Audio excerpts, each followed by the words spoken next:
Good morning everyone. My name is Joshua Tamayo at ito ang Joshua Ministry.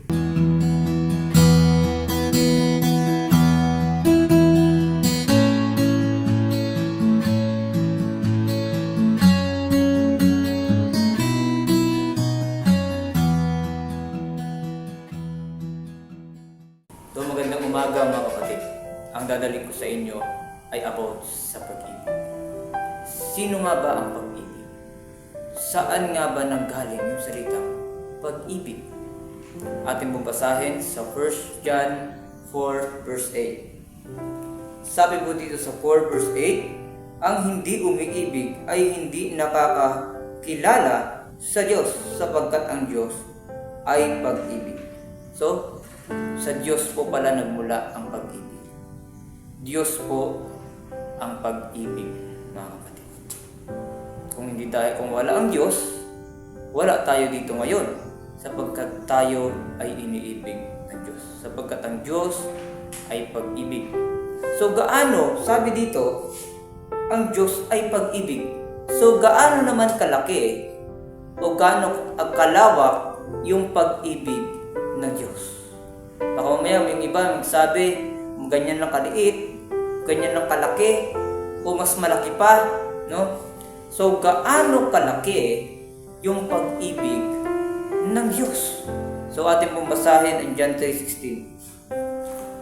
Sabi po dito sa John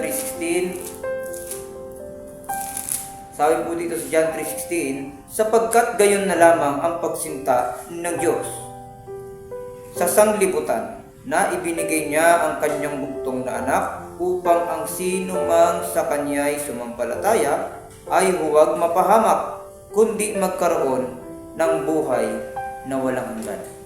So dito mga kapatid, sa talatang ito, ipinapakita ng Diyos ang kanyang napakalaking pag-ibig sa tao.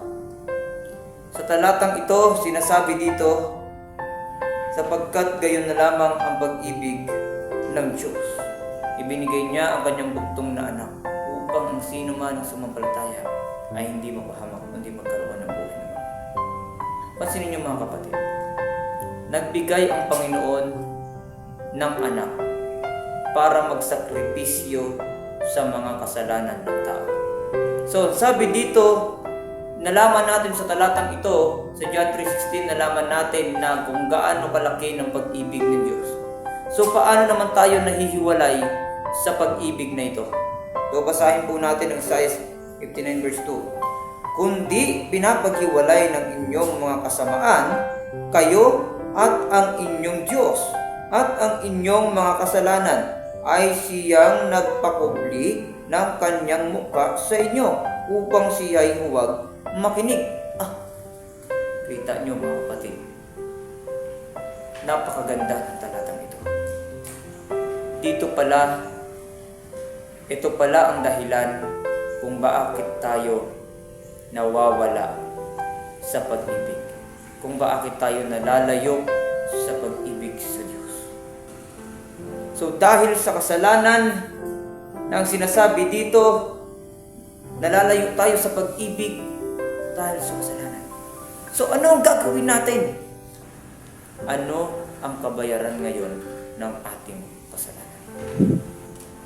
Sabi po dito sa Roma 6:23, sapagkat ang kabayaran ng kasalanan ay kamatayan, datapwat ang kaloob na walang bayad ng Diyos ay buhay na walang hanggan kay Kristo Jesus na Panginoon natin. So dito po sa talata mga kapatid ay napakaganda. Ang kabayaran ng kasalanan ay kamatayan. Yung iba mga kapatid, natatakot mamatay. Yung iba mga kapatid, hindi pa handa mamatay. So napakalaki po ng pag-ibig ng Diyos sa buhay natin mga kapatid.